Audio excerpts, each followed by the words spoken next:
Police officers have fun touching the skirt of a black woman, shocked to learn she's a CIA agent. In a quiet town where secrets are buried deeper than trust, one late-night operation will expose corruption hiding in plain sight. Stay tuned to Dark Stories to uncover the shocking truth. A black woman, calm, composed, and underestimated, walks into a storm of power and abuse. But what happens next will leave you speechless. Behind her poised exterior lies a truth so explosive, it'll change everything for the men who thought they could get away with anything. Want to know how it unfolds? Keep watching Dark Stories. The small-town diner buzzed with the quiet hum of conversation, clinking cutlery, and the soft murmur of an old radio in the corner. The warm scent of coffee mingled with the greasy aroma of fried bacon and pancakes, wrapping the room in a comfort that contrasted sharply with the chill of the late autumn morning. Angela Hayes sat in a booth near the window, her back straight, hands folded neatly on the table. Her tailored navy dress, falling just below her knees, made her stand out among the flannel shirts and worn jeans of the usual clientele. Her natural curls framed her face, her deep brown eyes scanning the street outside, her expression calm but attentive. She appeared to be just another traveler passing through, stopping for a quiet meal before continuing her journey. That's how she wanted it to look. Angela had been in town for 3 days, blending in just enough to avoid suspicion. Her mission? Clear. Gather evidence of systemic corruption within the police department, a task she approached with her usual precision. This town, with its history of racial profiling and whispered accusations of abuse, had drawn the attention of higher authorities. It was her job to confirm what they suspected. A plate of scrambled eggs and toast was placed in front of her. She glanced up, giving the waitress a polite smile. "Thank you," she said. The woman, a middle-aged redhead with tired eyes, hesitated for a moment. "You sure you're okay here, hun?" her voice low, almost a whisper, as if she didn't want to be overheard. Angela tilted her head slightly, her curiosity piqued. "Why wouldn't I be?" The waitress glanced over her shoulder at 2 uniformed police officers seated at the counter. One, a burly man with a shaved head, was laughing loudly, his voice carrying across the room. The other, lean with a sharp jawline, leaned back on his stool, sipping coffee as his eyes flicked toward Angela. There was an unmistakable smugness in his gaze, a predatory look that made the waitress shift uncomfortably. "They like to mess with people," the waitress muttered, "especially folks who stand out." Angela followed the woman's gaze, her eyes narrowing slightly as she studied the officers. They were oblivious to her scrutiny, engrossed in their own conversation. One slapped the other on the back, their laughter echoing through the diner. She turned back to the waitress, her expression unreadable. "I'll be fine," Angela said softly, her tone carrying a quiet confidence that seemed to reassure the woman, who nodded and walked away. Angela picked up her fork, taking a bite of her eggs as she kept her focus on the reflection in the window. She had been trained to observe without being obvious, to notice the smallest details. The burly officer, his name tag reading Bradley, had a habit of adjusting his belt every few minutes, a telltale sign of discomfort. The leaner one, Jenkins, seemed more relaxed, but his eyes darted around the room, scanning for attention like a predator looking for prey. They weren't just ordinary officers, she could tell. The arrogance in their body language spoke volumes about their sense of authority. They were used to being in control, used to being feared. Angela had seen men like them before, men who believed their badge made them untouchable. She set her fork down and sipped her coffee, the warmth spreading through her fingers as she held the mug. Her calm demeanor belied the tension simmering beneath the surface. She knew it was only a matter of time before they made their move. Men like Bradley and Jenkins couldn't resist the temptation of an easy target, especially one they perceived as vulnerable. Sure enough, the scrape of chairs against the linoleum floor drew her attention. Bradley and Jenkins had finished their meal and were heading her way. She didn't turn to look at them, instead focusing on her coffee as if they weren't worth her time. Well, Bradley drawled, his voice dripping with mock friendliness, "What brings a pretty thing like you to our fine little town?" Angela set her mug down and looked up, her gaze meeting his without a hint of fear. "Just passing through," she replied evenly. Jenkins chuckled, crossing his arms as he leaned against the edge of her table. "Passing through, huh? You got ID to prove that?" Angela raised an eyebrow, her calm expression never wavering. Do I need to prove anything? Bradley's smile widened, but it didn't reach his eyes. Well, let's just say we like to know who's visiting our town. Keeps things safe, you know. Angela reached into her purse, pulling out an ID with deliberate slowness. She handed it to Bradley, who snatched it up with a smirk. As he looked it over, she noticed Jenkins's gaze lingering on her dress, his lips curling into a lecherous grin. Nice dress, Jenkins remarked. Where'd you get it? Big city fashion? Angela ignored the comment, her focus on Bradley as he frowned at her ID. You're a long way from DC, he said. What's a federal employee doing out here? Vacation, she lied smoothly. I needed a break from the city. Bradley handed back her ID, but not before Jenkins leaned down, brushing his fingers against the hem of her skirt. Fancy fabric, he said, his voice low. Bet it costs more than my whole wardrobe. Angela's hand tightened around her coffee mug, but her face remained calm. You should keep your hands to yourself, she said, her tone sharp enough to cut through the air. Bradley laughed, the sound grating. Relax, sweetheart, we're just being friendly. Angela leaned back in her seat, her eyes locking onto Bradley's. I don't think you understand what friendly means, she said, her voice cold, but you're about to learn. For the first time, a flicker of uncertainty crossed Bradley's face. Jenkins, however, remained oblivious, still grinning like a fool. Angela didn't need to escalate the situation, she knew it would escalate itself. She glanced at the clock on the wall. It was only a matter of time. The tension in the diner was palpable. The soft hum of conversation had faded to a murmur, and even the clink of utensils against plates seemed to stop. Angela Hayes sat motionless in her booth, her hands resting lightly on the edge of the table. Her calm exterior masked the storm brewing within her. She knew exactly what kind of men Bradley and Jenkins were, and she had no intention of letting them walk away from this unscathed. Bradley leaned in closer, his large frame towering over the table. The faint scent of stale coffee and cheap cologne wafted from him. You know, he said, his voice dropping to a tone he likely thought was intimidating, you're a long way from anywhere, miss. People out here don't usually take kindly to outsiders who don't respect the local customs. Angela's eyes flickered briefly to his name tag, Officer Bradley. She committed it to memory, along with the gleam of his polished badge and the faint stain on his shirt where grease from his breakfast had dripped. He was sloppy, arrogant, and overly confident in his authority. Men like him rarely noticed details, and she counted on that. I respect laws, Angela replied evenly, her tone devoid of fear, but I don't respect abuse of power. Jenkins, still leaning against the booth, let out a low whistle. Feisty, he muttered, shaking his head. Don't you know when to play nice, sweetheart? Angela shifted her gaze to Jenkins, studying him for a moment. His cocky grin faltered ever so slightly under her steady stare.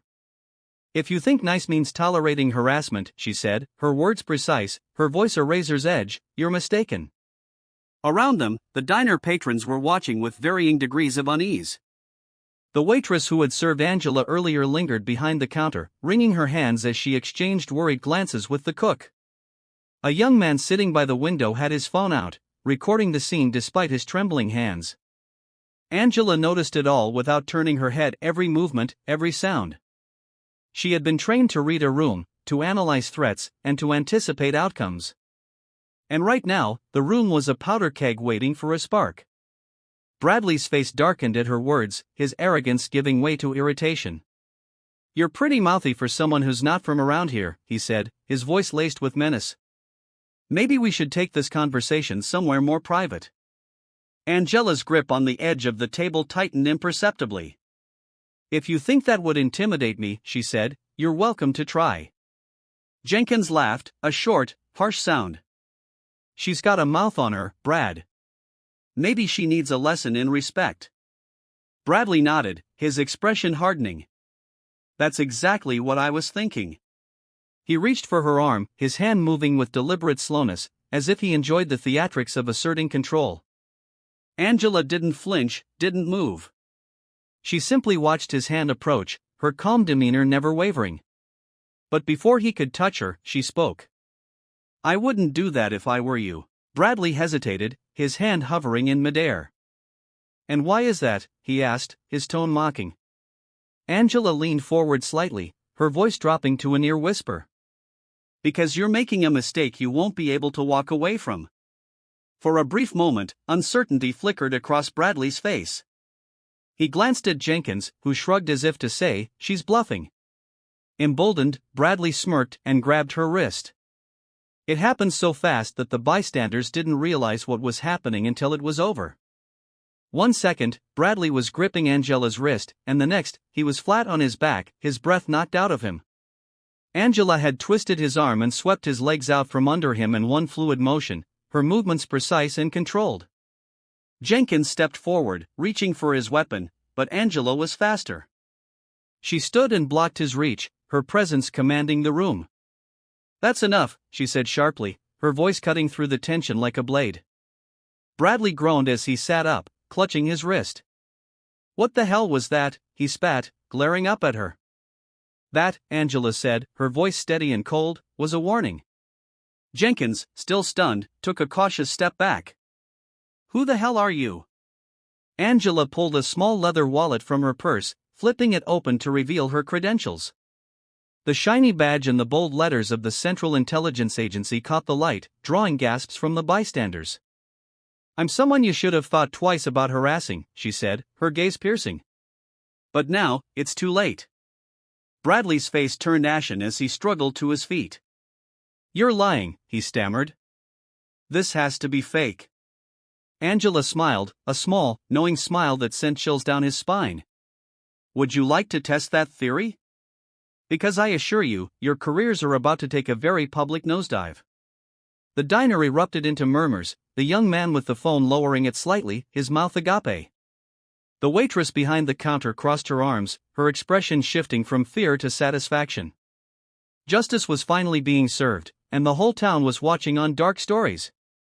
Before the officers could respond, the faint sound of sirens echoed in the distance. Angela's calm smile returned. And that, she said, will be the FBI. Bradley's eyes widened. The FBI? What, you thought you could operate unchecked, Angela said, cutting him off. You thought your power made you untouchable. But your arrogance has blinded you to the truth, there's always someone watching. As the sirens grew louder, Angela stepped back, her posture relaxed but commanding. Enjoy your last moments in uniform, she said. You've earned what's coming. The sharp wail of sirens pierced the quiet of the small-town morning, growing louder with each passing second. Heads turned toward the diner's wide glass windows, where a line of unmarked black SUVs, their lights flashing ominously, rolled into the parking lot. The air inside the diner was thick with tension, a strange cocktail of dread, curiosity, and disbelief. Angela Hayes stood calmly near her booth, her expression serene yet unyielding. Bradley and Jenkins, however, were anything but composed. Bradley fumbled to adjust his belt and badge, as if those symbols of authority could shield him from what was coming. Jenkins had gone pale, his cocky grin long gone, his hand hovering near his holstered weapon but not daring to draw it. The SUVs came to a stop, their doors swinging open in unison.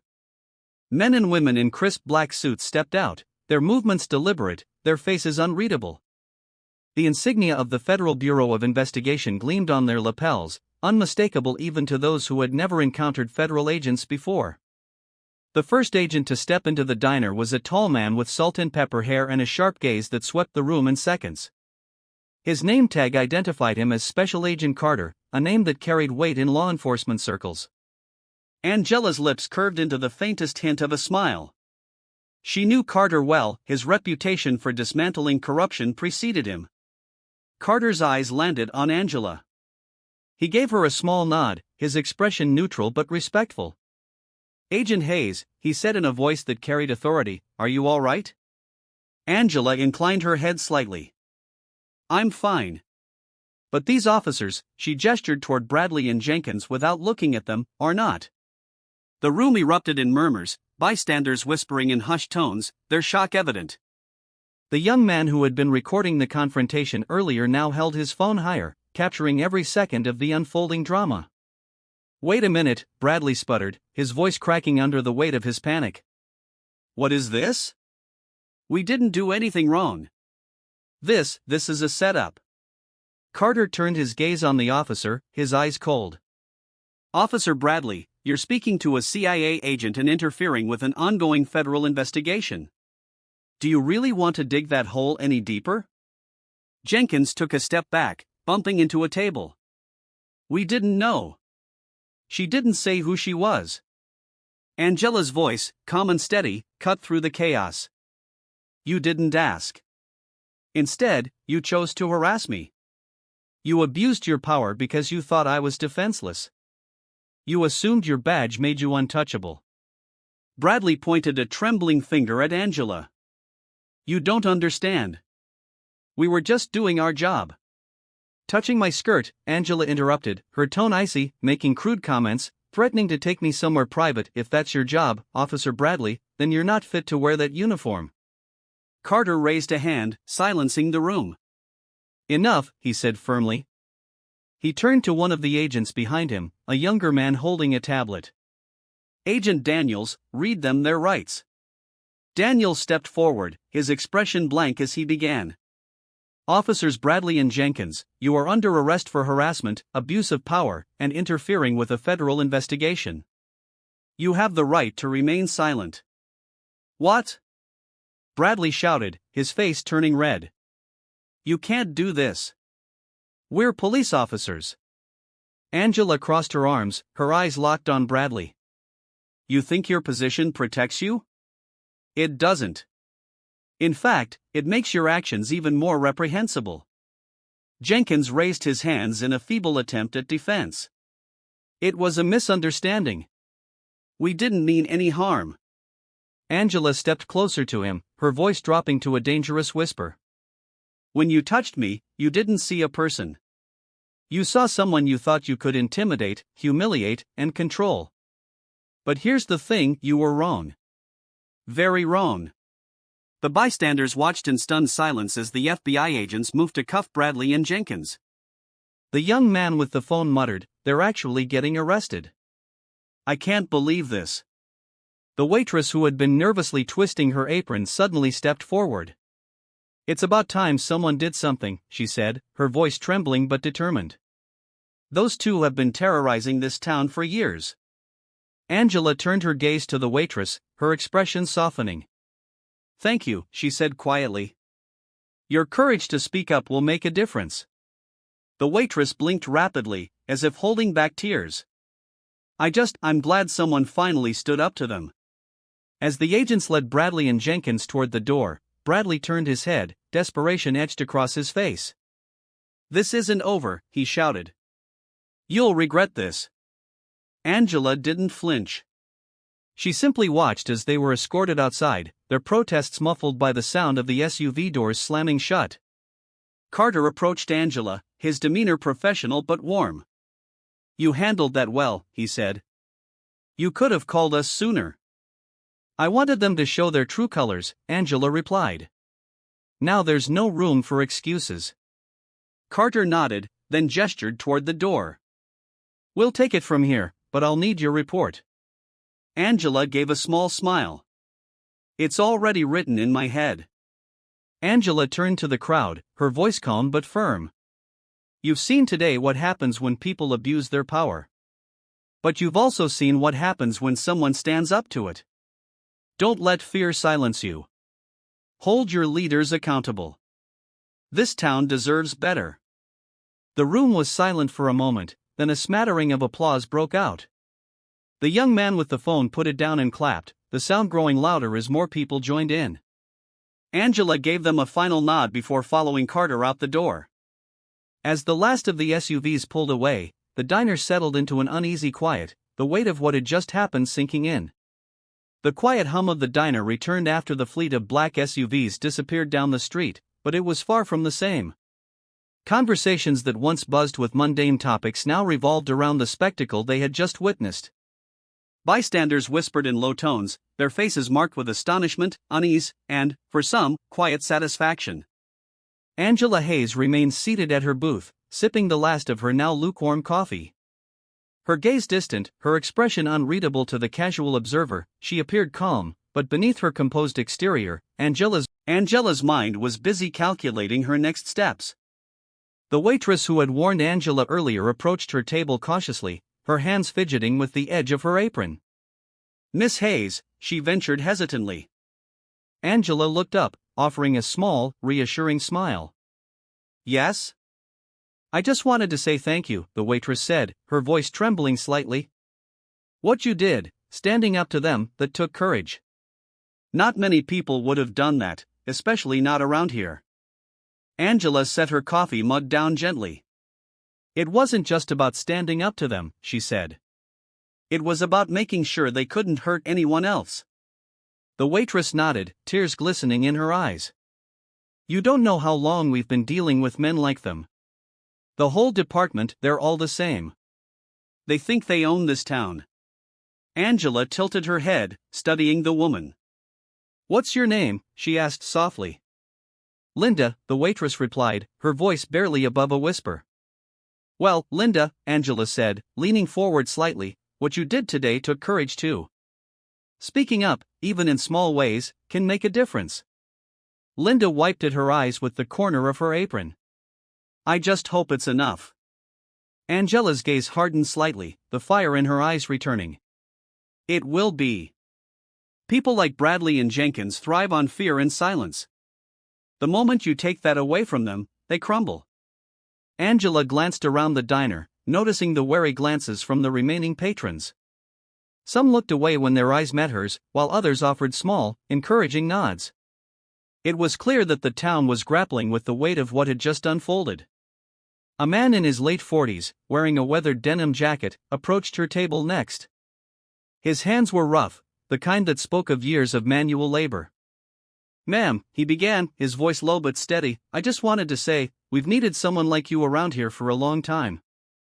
Angela gestured for him to sit, and he hesitated before lowering himself into the seat across from her. "What's your name?" she asked. "Tom Harris," he replied, his hands clasped tightly together on the table. "I run the hardware store down the street." "Nice to meet you, Tom," Angela said. "What's on your mind?" He shifted uncomfortably, glancing toward the door as if expecting someone to walk in. "Those two officers," he said, nodding toward where Bradley and Jenkins had been, "they're just the tip of the iceberg. The whole department's rotten, and they've got people scared stiff." Angela leaned back, crossing her arms. "What do you mean?" Tom lowered his voice. "They've been taking bribes, harassing small businesses, even framing folks who stand up to them. People here know it, but no one talks. They're afraid of what'll happen if they do." Angela studied him, her sharp mind piecing together the puzzle. "And you? Why are you telling me this now?" Tom met her gaze, his jaw tightening. "Because I'm tired of being afraid. And because I think you might actually be able to do something about it." Angela tapped her fingers lightly on the table, her thoughts churning. The FBI would conduct their investigation, but federal agencies often work slowly, their reach limited by bureaucracy and red tape. Angela knew that if real change was going to happen in this town, it would require the people themselves to stand up and demand it. "Tom," she said finally, "if I'm going to help this town, I'll need more than stories. I'll need evidence, documents, recordings, anything that proves what's been going on." Tom hesitated, his brow furrowing. "I don't know if I can get my hands on that kind of stuff." "You don't have to do it alone," Angela said. "There are others in this town who want change, just like you. If you work together, you can gather what's needed." Linda, who had been standing nearby, stepped forward. "I'll help," she said firmly. "I've seen plenty over the years, things I wish I hadn't. If it means making this place better, I'll do whatever I can." Tom nodded slowly, a flicker of hope crossing his face. "All right," he said. "I'll see what I can do." Angela offered them both a reassuring smile. "Change takes time," she said, "but it starts with people like you." As the diner slowly emptied and the sun dipped lower in the sky, Angela remained seated, her mind still working through the details of her plan. She would stay in town a little longer, long enough to ensure that the seeds of change she had planted would take root. Before leaving, she paid her bill and handed Linda an envelope. In case you need a little extra support, she said. Linda opened the envelope, her eyes widening at the cash inside. I can't accept this, she stammered. You can, Angela said firmly, and you will. Consider it a small investment in this town's future. Linda nodded, her voice breaking as she whispered, thank you. Angela stepped outside, the cool evening air brushing against her skin. She glanced down the quiet street, her heart heavy with the weight of the work still to be done. But she was used to that weight, it was the burden she carried, the price of ensuring justice in places that had long forgotten its meaning. As she walked toward her car, the distant sound of church bells rang out, their echoes filling the air with a sense of quiet resolve.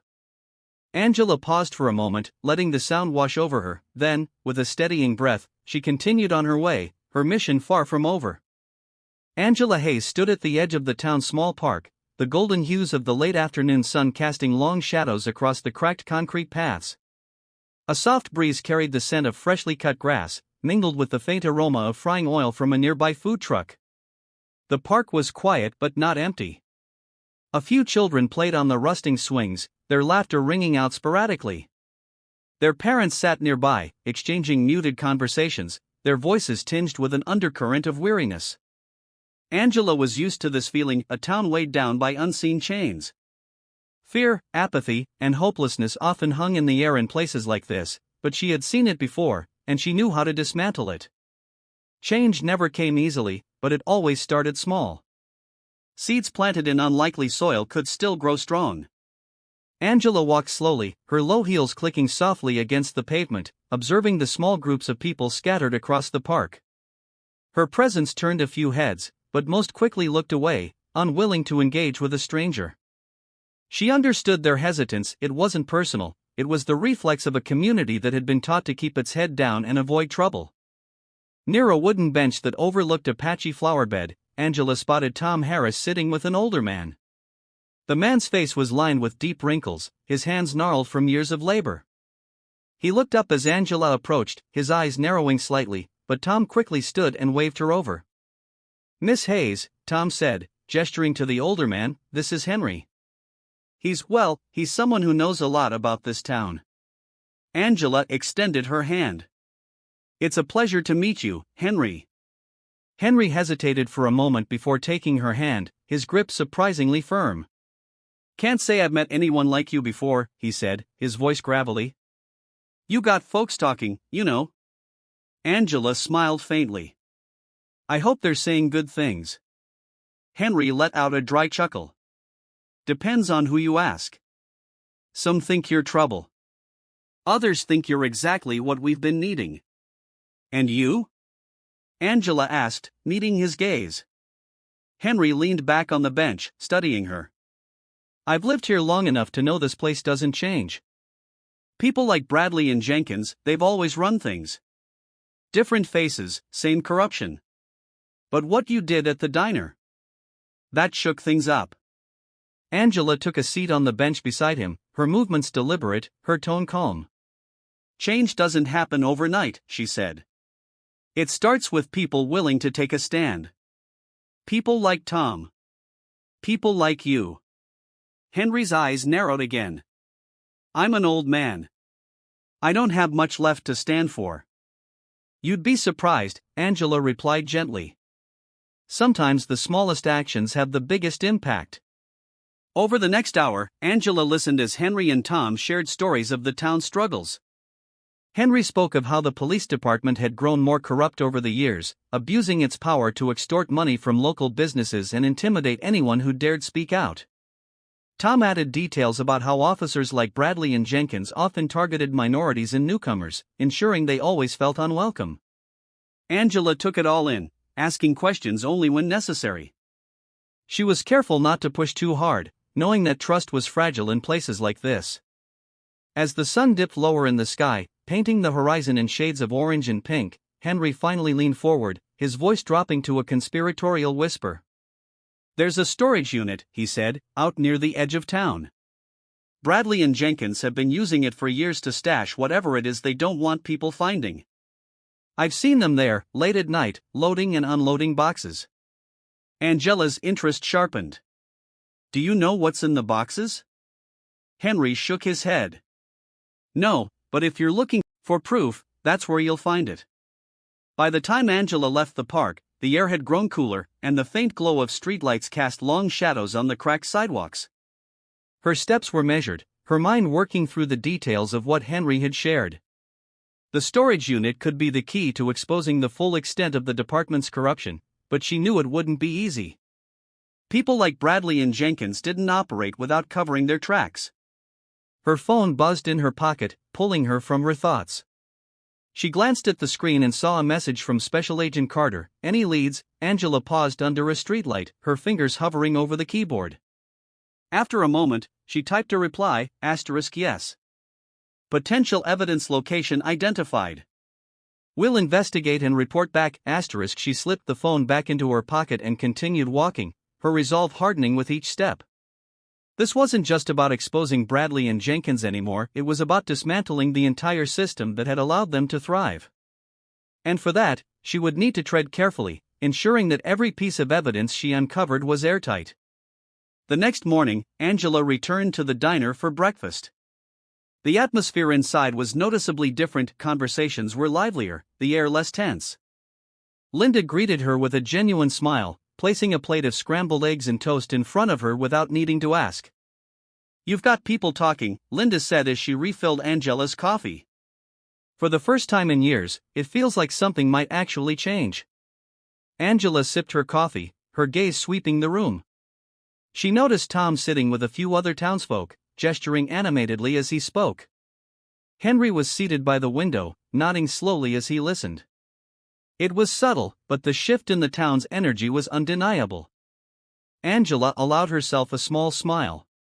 It was only the beginning, but it was enough to remind her why she did this work. Change might be slow, but it was happening, and she wouldn't stop until the scales of justice tipped firmly in the right direction. The sun dipped below the horizon, leaving the small town bathed in the dim light of street lamps and the faint glow of shop windows. Angela Hayes parked her car on a gravel road just outside the town's limits, the engine cutting off with a soft rumble. Ahead, a cluster of storage units sat in silence, their corrugated metal walls reflecting the faint moonlight. The lot was bordered by tall chain-link fences topped with rusty barbed wire, giving the place an air of abandonment. Angela stepped out of the car, her movements slow and deliberate. She adjusted the small black bag slung over her shoulder, ensuring that its contents, her notebook, camera, and a compact flashlight, were easily accessible. This was a routine she had practiced countless times before, yet the weight of each mission never left her. She scanned the area, her sharp eyes taking in every detail, the subtle hum of a nearby transformer, the flicker of a faulty security light, the muffled bark of a dog in the distance. She was alone, as planned. This wasn't a task she could delegate, not yet. The information Henry had given her about the storage unit was too delicate to involve anyone else. If the unit contained what she suspected, evidence of corruption, extortion, and worse, it would be a turning point in her mission.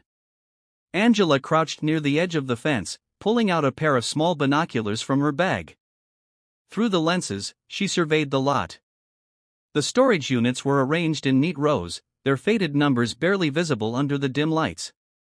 A single security camera hung from a pole near the entrance, its lens panning slowly. She noted its rhythm, a 2-second pause at each end of its sweep. It wasn't the first time she had seen a setup like this, low budget and predictable. Her gaze shifted to a unit near the back of the lot, its door slightly dented, the paint around its edges scuffed. This matched Henry's description, Unit 47. She focused on the small details, the lack of a padlock, the faint marks on the gravel in front of the unit where a vehicle had been parked recently.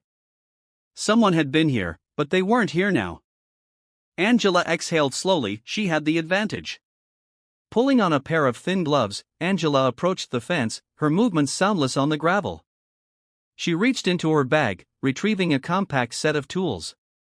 In less than a minute, the fence's old padlock clicked open, and she slipped through the gap, pulling the chain link back into place behind her. She kept to the shadows, her footsteps carefully measured as she made her way toward Unit 47. The silence of the lot was oppressive, broken only by the faint hum of the transformer.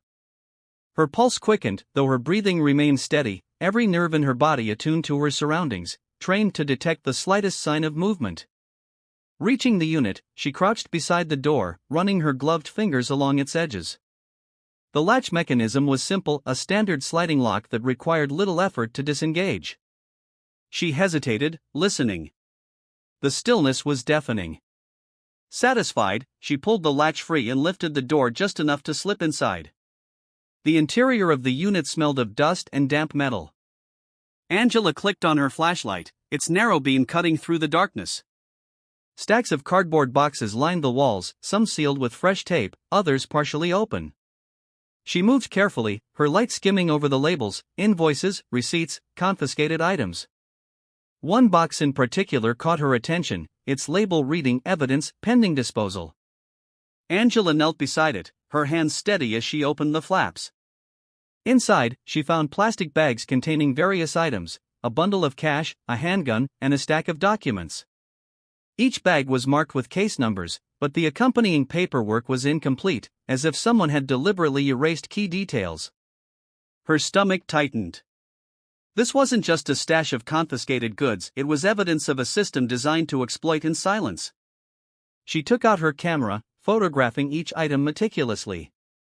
The images would be enough to secure an investigation, but she knew the documents were the real prize. As Angela worked, a faint noise reached her ears, the crunch of gravel underfoot. Her entire body tensed, her hand instinctively moving to the compact firearm holstered beneath her jacket. She turned off the flashlight, plunging the unit into darkness, and crouched low behind a stack of boxes. The sound grew louder, accompanied by the faint jingle of keys. Through the narrow opening of the unit's door, Angela saw a figure approaching. The glow of a cigarette illuminated the man's face for a brief moment. Officer Bradley. Her breath caught. Of all the people she had expected, Bradley was the last. He had been taken into custody hours earlier. Was he out on bail already, or had someone within the department pulled strings to secure his release? Either way, his presence here confirmed her suspicions. This wasn't just about rogue officers. The corruption ran deeper than she had imagined. Bradley reached the door of Unit 47, his boots scuffing against the gravel as he muttered under his breath. Angela's pulse quickened as she calculated her options. She couldn't risk confrontation, not here. Her mission was to gather evidence, not escalate the situation. As Bradley reached for the door handle, Angela slid further into the shadows, her movements slow and deliberate. She clutched the small camera in her hand, ready to capture whatever happened next. To her relief, Bradley didn't open the door. Instead, he stood outside, pulling out his phone. "Yeah," he said, his voice low but angry, "I'm at the unit now. Everything's still here." "No, I haven't seen anyone, but we need to move this stuff tonight." Angela strained to hear the other side of the conversation, but the voice was too faint to make out. Bradley's agitation, however, was clear. "I don't care who's watching. If this stuff gets out, we're all screwed." Angela waited until Bradley walked away, his cigarette glowing faintly in the darkness as he disappeared into the distance. She remained motionless for several minutes, ensuring the coast was clear before making her move. Carefully, she secured the box she had been examining and slipped out of the unit, her heart pounding as she retraced her steps, slipping through the fence and back to her car. Once inside, she allowed herself a moment to breathe, her hands gripping the steering wheel tightly. The stakes had just risen dramatically. Bradley's presence and his phone call confirmed what she already suspected. This wasn't just a small-town problem, it was a network of corruption with deep roots. Angela started the car and drove away, her mind already formulating the next steps. She had the evidence she needed to bring this to light, but she also had a new challenge, staying ahead of those who would do anything to keep it buried. The drive back to town felt longer than usual. Angela's headlights cut through the darkness, illuminating the empty road ahead, but her thoughts were miles away. The encounter with Bradley replayed in her mind, every detail etched into her memory, his hurried tone, the unmistakable panic in his voice, and the cryptic words about moving the stuff that night. The box of evidence she had photographed sat in the back seat, secured and covered with an old blanket. She had enough to spark an investigation, but she also knew this was just the tip of the iceberg. Whatever Bradley and his accomplices were planning, it wasn't just about covering their tracks, it was about erasing them completely. As Angela approached the outskirts of town, she pulled into the quiet parking lot of a small motel, its neon vacancy sign buzzing faintly, casting an eerie red glow over the gravel lot. She had checked into this place when she first arrived, choosing it for its anonymity. Now, it felt like a safe haven, a temporary fortress where she could regroup and plan her next move. Inside her room, Angela locked the door and secured the deadbolt. She placed the evidence bag on the small wooden table by the window, pulling out her laptop and camera. The motel room was sparse, faded wallpaper, a worn-out armchair, and a faint smell of mildew, but Angela barely noticed. Her focus was on the photos she had taken. She uploaded the images, studying each one carefully.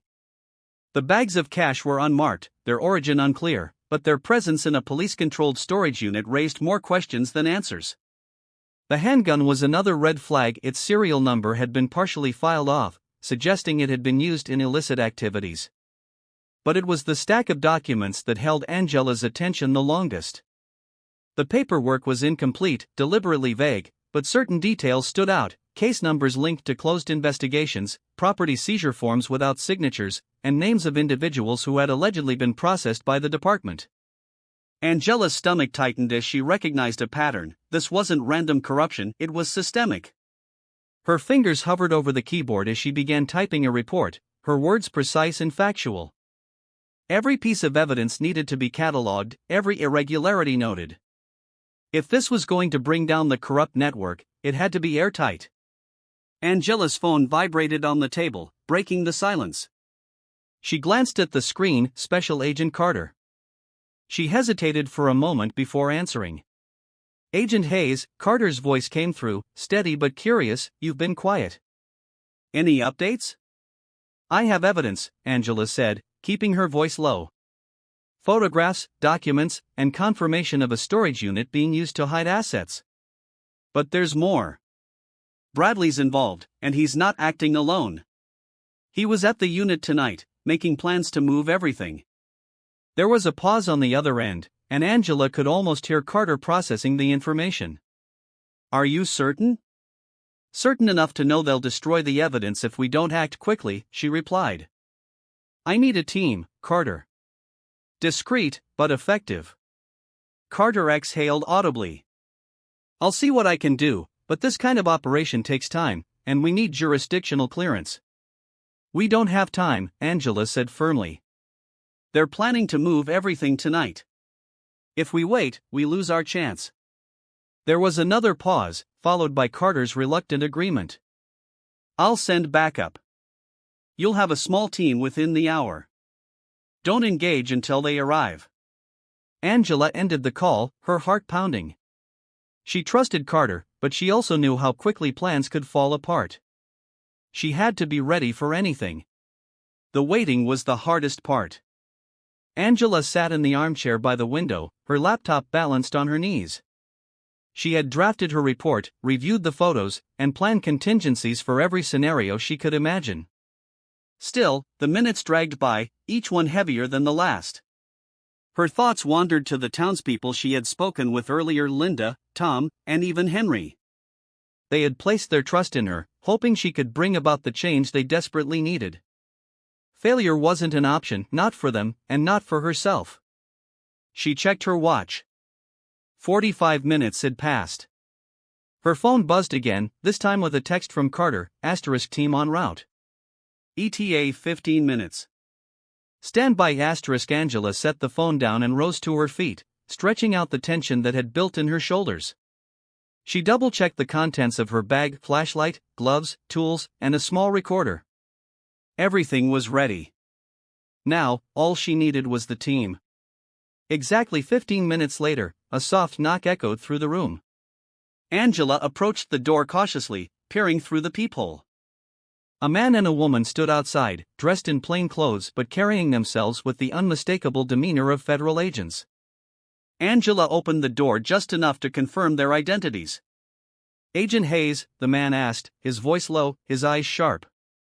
That's me, she replied, stepping aside to let them in. The man introduced himself as Agent Miller, while the woman, younger but equally serious, was Agent Torres. They carried a small duffel bag between them, which they set on the table. Carter briefed us, Miller said, his tone clipped. We're here to assist, but you're leading the operation. What's the plan? Angela outlined the situation, her voice steady and confident. She described the storage unit, the evidence inside, and Bradley's likely involvement. Miller and Torres listened intently, nodding at key points. We need to move fast, Angela concluded. They could arrive at any moment, and we can't afford to let this slip through our fingers.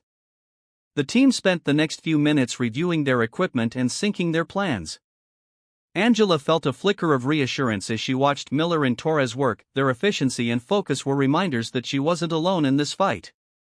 As they prepared to leave, Torres glanced at Angela. If this goes south, we'll cover you, she said quietly. You've got guts, coming here alone. Angela gave a faint smile. It's not about guts. It's about doing what's right. Torres nodded, her respect evident. Let's make sure this counts.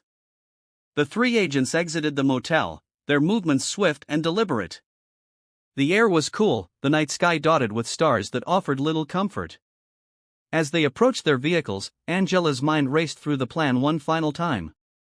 This was it, the moment where everything could either come together or fall apart. The evidence, the operation, the trust of the people she had met, all of it hinged on what would happen in the next few hours. Angela slid into the driver's seat, her fingers gripping the wheel tightly. She glanced at the rearview mirror, meeting her own steady gaze. Let's finish this, she murmured, and with that, she started the car and drove into the darkness, the headlights cutting through the void ahead. The storage unit lot was eerily silent, bathed in the pale glow of the moon and the weak, flickering light of the single security lamp. Angela Hayes crouched behind a stack of rusted barrels near the fence, her team agents Miller and Torres flanking her in the shadows. The gravel crunched faintly under their feet as they adjusted their positions, all eyes trained on Unit 47. The plan was clear: intercept and secure the evidence before Bradley and his accomplices could destroy it. They couldn't afford to make mistakes. This was the moment everything hinged on. The faint roar of an engine broke the stillness. Angela's hand instinctively tightened around her flashlight as she watched the beam of headlights crest the hill. A black pickup truck rolled into the lot, its tires kicking up small clouds of dust. The truck came to a halt just a few feet from Unit 47, and three men climbed out. Angela recognized Bradley immediately. His gait was heavy, his face a mask of irritation as he barked orders to the others. One of the men, a wiry figure with nervous energy, fumbled with a set of keys, clearly uncomfortable. The third man was stockier, his movements deliberate as he glanced around the lot. They're jumpy, Torres murmured, her voice barely above a whisper. They know they're being watched. They don't know it's us, Angela replied, her eyes fixed on Bradley. Not yet. Bradley unlocked the storage unit, sliding the door up with a loud metallic groan. The dim interior light flickered on, casting shadows over the stacks of boxes inside. The wiry man stepped in first, pulling out a dolly as the others began loading boxes onto it. Angela signaled to Miller and Torres, her hand movements precise and silent. The three agents began to move, their steps slow and measured as they closed the distance to the unit. Every muscle in Angela's body was coiled with tension, her breathing steady as she approached the moment of confrontation. They were just a few feet away when Bradley turned abruptly, his eyes narrowing as he caught sight of movement in the shadows. Hey, he barked, reaching for his weapon. Who's there? Federal agents. Angela's voice rang out, sharp and commanding. She stepped into the light, her badge held high. Put your hands where I can see them. Chaos erupted. Bradley froze for a split second before drawing his weapon, but Miller was faster, his own gun trained on Bradley in an instant. Drop it! Miller shouted, his tone leaving no room for argument. The wiry man panicked, dropping the box he was holding as he stumbled backward, his hands flying up in surrender. The stockier man hesitated, his eyes darting between Angela and Bradley before raising his hands slowly. Bradley, however, wasn't ready to give up.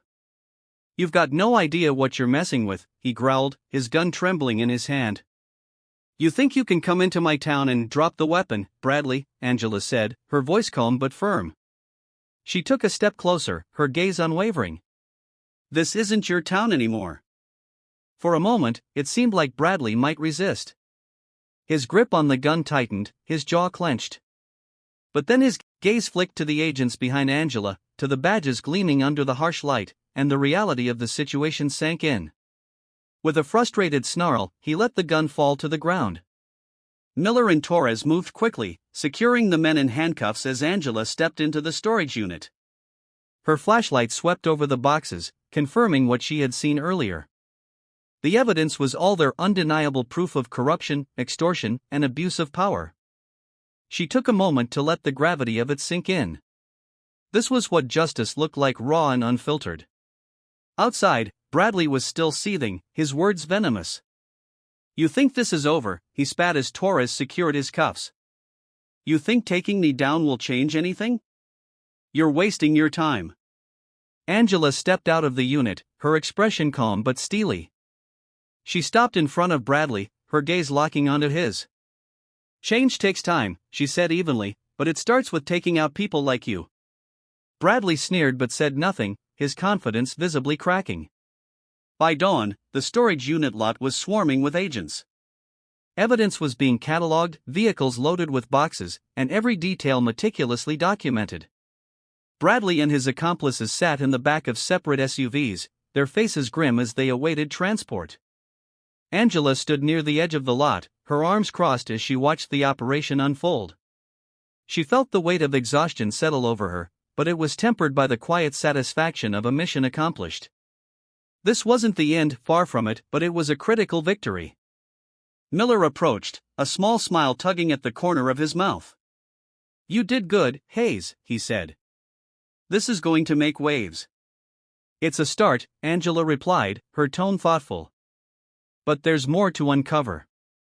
This network didn't start and end with Bradley." "We'll take it from here," Miller assured her. "You've done enough." Angela nodded, though she knew she wouldn't be stepping away entirely. This was her mission, and she would see it through to the end. Later that morning, Angela returned to the diner, the weight of the night still heavy on her shoulders. Inside, the atmosphere was different, livelier, more hopeful. Linda greeted her with a wide smile, her eyes shining with gratitude. "Word's already spreading," Linda said as she poured Angela a fresh cup of coffee. "People are talking about what happened last night, about you." Angela sipped her coffee, her gaze drifting to the window. Outside, she could see Tom and Henry speaking with a small group of townsfolk, their gestures animated, their faces determined.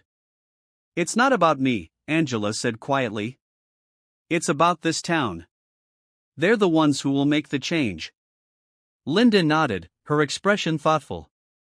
"Maybe. But someone had to show them how." Angela smiled faintly, her resolve solidifying. This wasn't the end of her story, it was just the beginning of theirs. As Angela drove out of town later that day, the morning sun casting a golden glow over the fields, she felt a rare sense of peace. The road ahead was long, and the fight for justice never truly ended, but for now, she had done her part. Seeds of change had been planted, and she had no doubt they would grow. The faint sound of church bells rang out in the distance as Angela disappeared into the horizon, ready to take on whatever came next. Don't miss the next gripping tale of justice and courage. Subscribe to Dark Stories for more.